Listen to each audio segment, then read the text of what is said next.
when it came to the 98 tests were in fact designed in a manner to generate maximum data Mhm. for weapons development with minimum number of tests. Welcome to the Gist on Strat News Global. I'm Surya Gangadharan.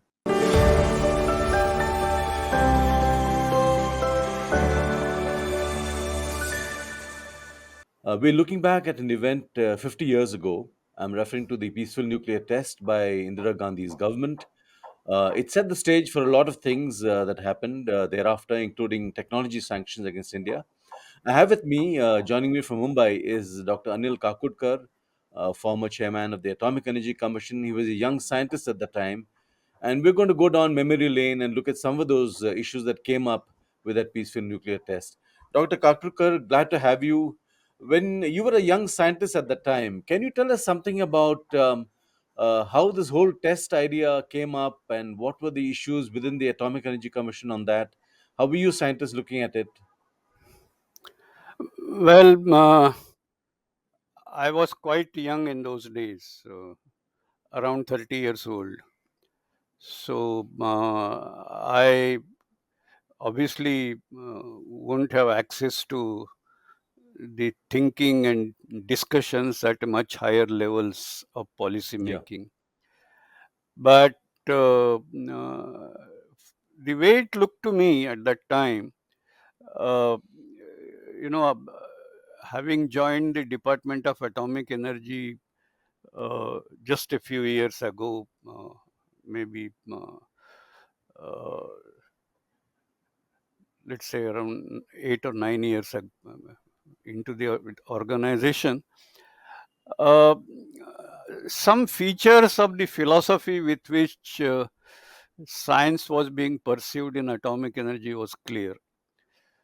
Number one, atomic energy, and in the same way later on, space and electronics, and of course, the defense. These were taken up as mission mode programs. They were science Mhm. programs, but were being pursued in mission mode. And while doing so, while having the mission focus, the science in related disciplines was pursued in these departments in the broadest possible, with the broadest possible vision. For example, nobody said that you are doing this particular piece of research, how it is connected with your vision in atomic energy, for example. Mhm. It Mhm. was that subject is important, and then all scientists who were kind of capable of doing good research were welcome, were encouraged. And the idea was that we must develop capability through our scientific research and make it available for the benefit of the country in whichever manner it becomes necessary. So, as far as atomic energy is concerned, research was being pursued in the broadest possible, with the broadest possible approach: production of electricity, applications in health, agriculture, industry, and of course, national security.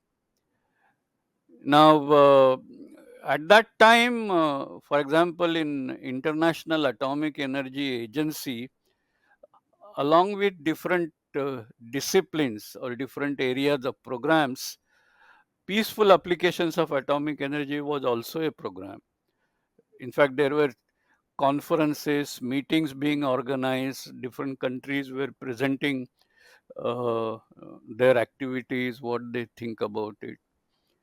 So, the point I'm making is even exploring peaceful applications of atomic energy with the help of nuclear explosives Mhm. was a part of the peaceful exploration at that time, even internationally.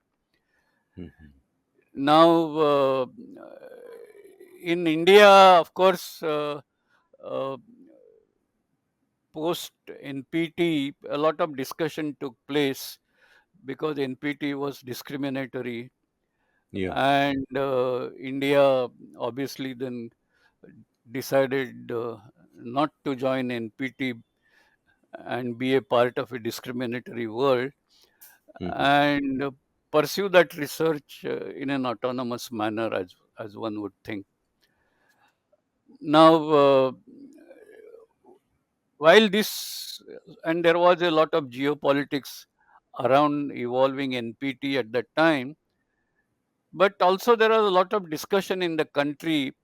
For example, if there is some development in China with respect to nuclear weapons, a test done, immediately there would be a lot of discussion, both Yeah. uh, in public domain, as well as I'm sure it must be happening in the policy circles, as to what does it mean for India's security, what is India's readiness, can we do it, should we do it, and so on and so forth. Now, it's very clear to me that India had a peaceful orientation all along. Mhm. And I think, uh, and this is my guess, that the political thinking at that time was that let us steer the world towards nuclear disarmament. And so there is no salience of nuclear weapons Mhm. in the context of India's security. And also it is good for the world because it moves world towards a better place. But that was not to happen. And then, of course, we had this Bangladesh war, and the US USS Enterprise entered the Bay of Bengal. So Yeah. it created some kind of a threat. Now, Dr. Bhabha, the way I could see is, he obviously was well engaged with the policymakers, the highest leadership, as well as public at large, in terms of making them aware of the ramifications of these developments, and also the kind of capability that exists in the scientific establishment, atomic energy establishment, and should there be a political decision, what can be done, and things like that. So I think 1974 tests must have been a culmination of all that experience that the Mhm. political leadership of the country was going through, duly kind of informed and advised by Dr. Bhabha earlier. Dr. Mhm. Bhabha, of course, was no more while 74 occurred. But, and of course, the subsequent uh, leadership of Department of Atomic Energy was kind of carrying on with the same kind of activities which Bhabha was engaged in, Yeah. and the peaceful nuclear explosion experiment that India conducted in 1974 was the result. Mhm. So that is So could you how, as a young scientist, I would imagine, because I had no access to the higher yeah. echelons Mhm. discussion. Mhm. Could you tell us briefly about some of the technical challenges that you all faced? Well, yes, in the sense, for example, I was actually working on the nuclear reactor side, and this program obviously had started earlier, Yeah. and I was, so to speak, a late entrant into the program. Mhm. And so, uh, when I entered, a lot of work had already happened, but the question of the the looking at it from an engineering perspective, providing engineering inputs, uh, organizing this whole experiment, uh, was something I was engaged in. And the main feature was, of course, it had to be done with utmost secrecy, Yeah. which in turn would mean that uh, you can't, in BARC, for example, there are a large number of scientists with uh, expertise in practically every S&T, science and technology domain that one can think of. But Yeah. you couldn't involve all of them because in the interest of secrecy, the number of people had to be kept to bare minimum. Yeah. And so it was kind of, while things were moving on need to know basis, but at the same time it was multitasking. Nobody took the position that I belong to such and such discipline, and so let me not venture outside my field. Hmm. Everybody was applying his or her mind with the best of capability. And of course, a lot of interactive discussion, a lot of exchange of ideas within that uh, close knit uh, group. So Hmm. it was interesting, a lot of challenges, and a lot of what shall I say, camaraderie and teamwork to address Hmm. those challenges. That was the kind of domain or Hmm. experience at that time. Was there any apprehension, concern that perhaps a test of this kind by a country like India could invite, you know, could create issues overseas in other capitals? Was this Well, of ever course, discussed? yeah, of course, it was well, the biggest apprehension that everybody was clear that this will affect our own program, because we had a plan for a much larger electricity program and also other applications of atomic energy. But the electricity generation program involved very advanced and very complex technology. Hmm. And we had barely embarked on that program. Tarapur units 1 and 2 were already running, but they were built out of a turnkey project with Americans. Yeah.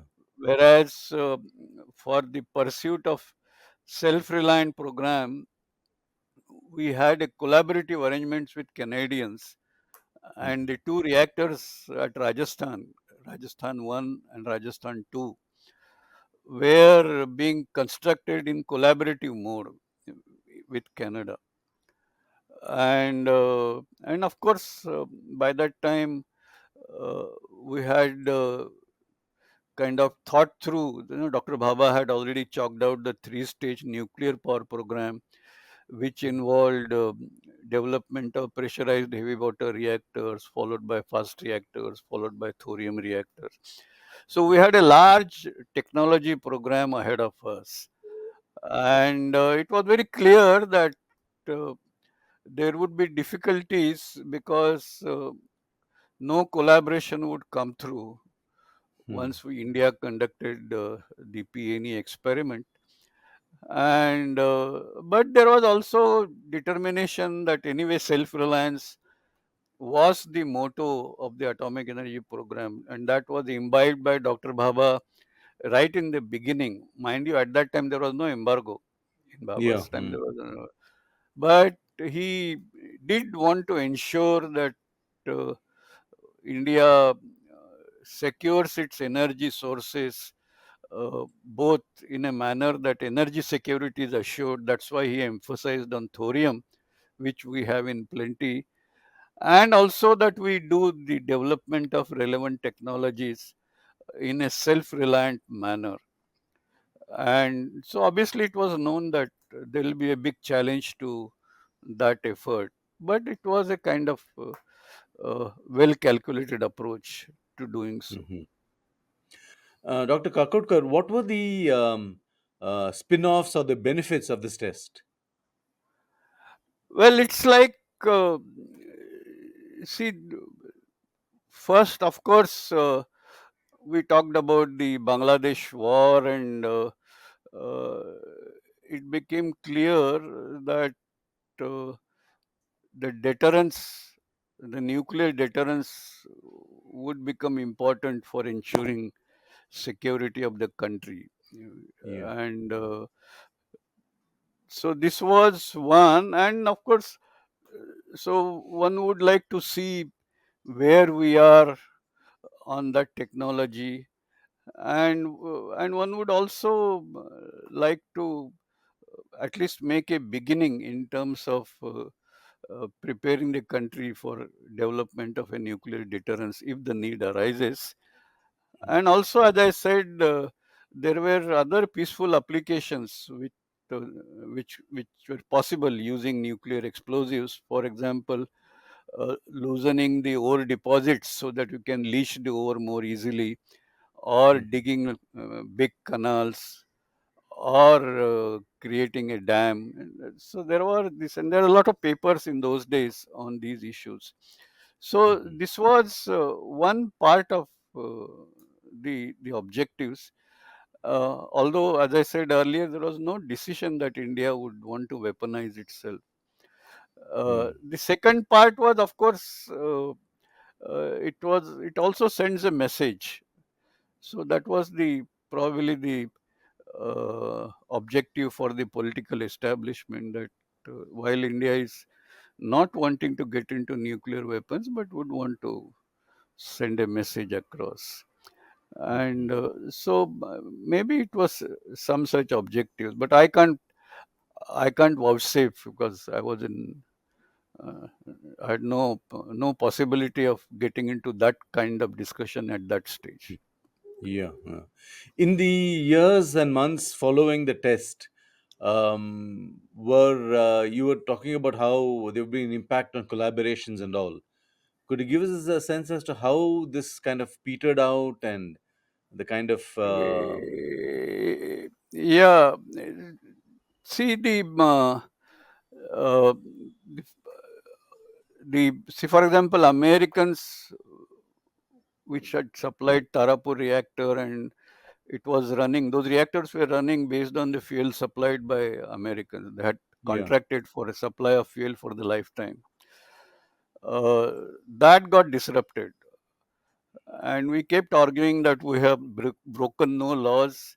Everything is within the peaceful domain, and so US is legally bound to supply fuel for us.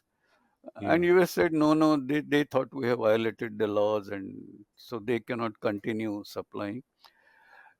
So then we said, okay, if that be so, then we will find alternate methods of fueling Tarapur reactors. So we started developing MOX fuel for Tarapur.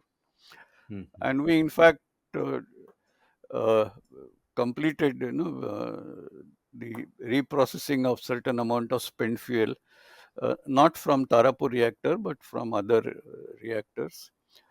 And we kind of produced the MOX fuel, produced the bundles which go in Tarapur reactor, and in fact loaded a few bundles in Tarapur reactor. Mhm. So that was one approach to say that uh, we will come what may, we will keep Tarapur reactors running. And at the same time, as I said, the legal battle was going on uh, to sort of insist that uh, Americans are legally bound to honor their commitment. Uh, then, of course, a via media was found, and the residual responsibility of Americans was picked up by French, and French supplied the fuel for Tarapur from that point onwards.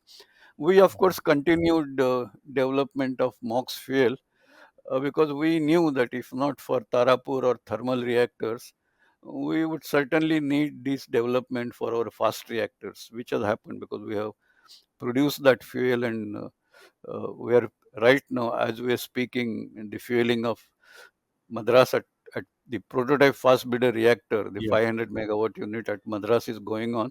And before that, we had produced carbide fuel for FBTR, which is now yeah. running for decades in an excellent manner.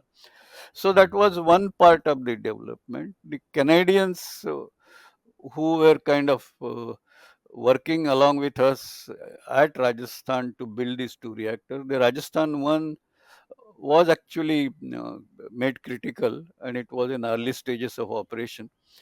Rajasthan 2 was still time to go. It all advanced its completion was fairly advanced, but not yet fully completed.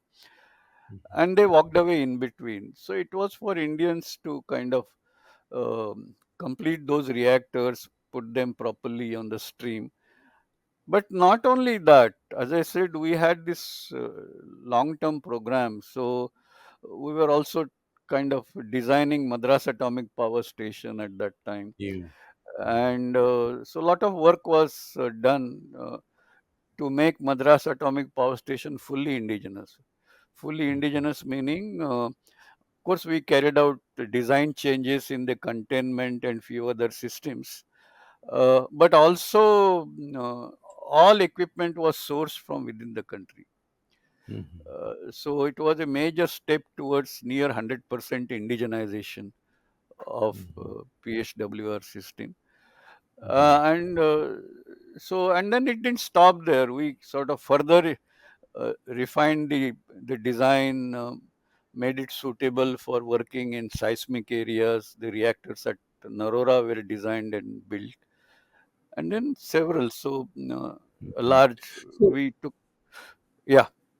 so the international scientists, were they surprised by our ability to make do despite sanctions and keep the program running? Well, I'm sure they must have, in the sense they knew that we had some capability, Yeah. uh, but they would have felt that we will create hurdles which may be so difficult that India would give up. But that's my Hmm. guess. And to that extent, surely they must have been surprised that this country, of course, because of that, our power program got delayed quite a bit. Yeah. So Mm. that they succeeded. But uh, finally, uh, we actually built many reactors, and they were all working well, very high capacity factors and all. Yeah. Mm. Only uh, a time came when the domestic uranium was kind of appearing to be in short supply, Yeah.